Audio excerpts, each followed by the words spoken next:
Alors c'est quoi votre blog? Alors c'est un site, hein. C'était un site participatif qui a été créé il y a 3-4 ans. Et puis il y a une scission, donc j'ai continué le site, mais on était à 1000 visites jour à un moment. Et on traitait exclusivement de choses locales. Mais là, faute de combattants, là, le site, je l'alimente moi tout seul, que sur des grands thèmes, quoi. Je peux plus suivre au quotidien, j'ai pas le temps. Mais je continue à mettre en ligne des choses de manière régulière et on tourne à peu près à 80 visites jour actuellement. D'accord. Ouais. On est à la fin de l'opération clic à oreille et comme ça on voit les gens derrière. Niçoise.net, c'est ça le site citoyen et irritant. Pourquoi irritant? Irritant parce que en fait tout a démarré de demandes locales. On voulait une salle de concert. Et la seule salle de concert qu'on nous proposait pour organiser des événements était dans le privé. Il n'y avait pas de salle municipale. Et elles étaient extrêmement chères. Donc les assos, elles pouvaient pas sortir 2000, 3000 euros parce qu'on nous imposait la sécurité, on nous imposait des tas de choses. Alors qu'on voulait faire un petit concert de 300, 400 personnes. Donc on a démarré un petit collectif, une salle de concert à Nice.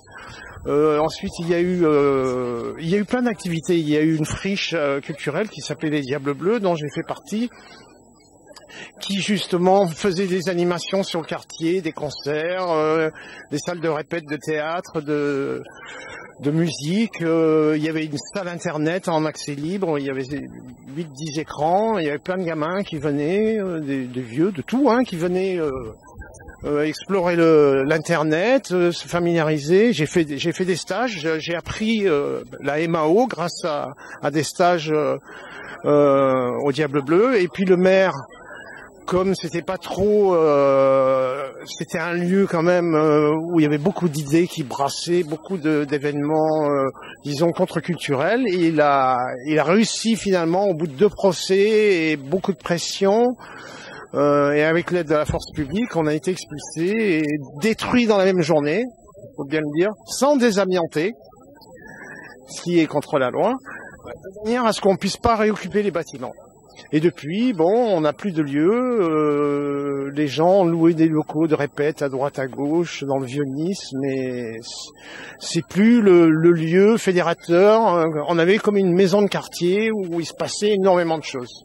On accueillait des troupes de cirque, de théâtre, de Bordeaux, de Bretagne, de Montpellier. On a eu le cirque Maboul qui est venu une semaine avec un chapiteau qu'on a monté avec eux. On a organisé des ateliers la journée, d'apprentissage sur des tas de choses et sur le tri sélectif et le soir concert avec des groupes locaux plus des grosses pointures. Qui venaient de Paris ou d'ailleurs, ministère des Affaires populaires, de Roubaix, de Barbac, des choses comme ça, Highton, Zenzile. Pourquoi le maire détruit comme ça un lieu culturel?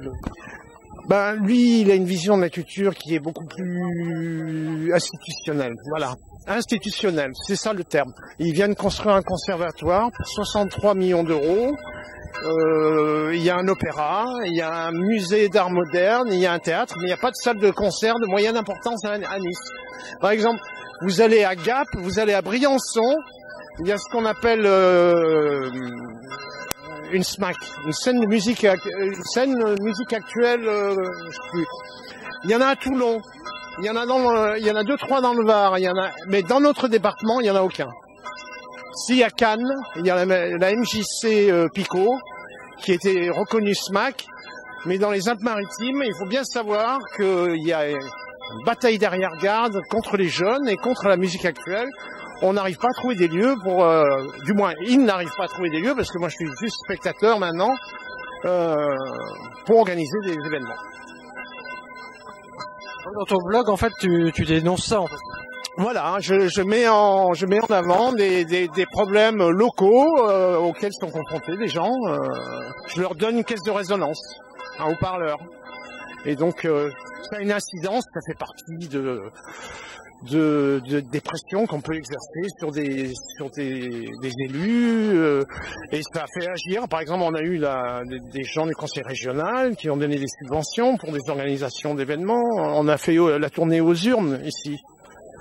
Comme le maire ne veut pas nous donner une salle, eh ben on a fait venir des chapiteaux. Et donc on a demandé des autorisations qu'on a eues malgré lui.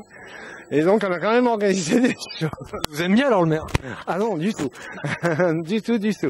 Lui, il veut des choses où on paye 30 € l'entrée, qu'on est bien habillé, et voilà, l'opéra, la musique militaire, le classique, des choses chiantes, quoi. C'est bien le classique.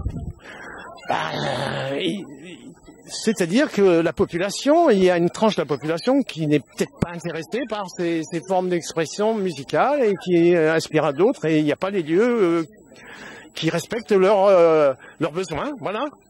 Hein, donc, je sais pas, Nice a une image de ville de vieux, alors que c'est complètement faux. Démographiquement, on a une population qui est plutôt basée, qui est active, qui est entre 24 et 42 ans, hein, la majorité. Donc beaucoup de jeunes, hein, on peut les considérer comme tels. Il y a une grosse fac, il y a une grosse université avec plusieurs facs qui sont disséminées dans toute la ville, qui organisent dans ces foyers des petits concerts, mais on peut pas faire venir des groupes de taille nationale à Nice. Il faut bien le savoir. Si demain on veut accueillir Rachita ou je sais pas moi, les ogres de Barbac, ou les hurlements de Léo, ou un truc de hip-hop, eh ben il n'y a pas de lieu. On peut pas. Une question sur la vie de quartier. Vous militez au conseil de quartier? Du tout. Non, je vais occasionnellement au conseil municipal. Il faut savoir ici, l'esprit niçois est très individualiste. Par exemple, je suis allé à une ou deux réunions de comité de quartier, il y a tellement peu de gens, il y a toujours les mêmes qui sont un peu militants, certes, mais ça n'arrive jamais à atteindre la masse critique. Voilà. On peine à atteindre une masse critique qui fait que on pèse suffisamment aux yeux des élus pour qu'on prenne en compte nos considérations. Voilà. On est toujours à l'état embryonnaire, on est 10, 15 et même, donc moi je suis un peu fatigué, quoi. C'est pas évident. D'essayer d'animer les choses localement, donc voilà. D'accord, bah merci bien. Et puis à bientôt sur le web. Ouais, très bientôt.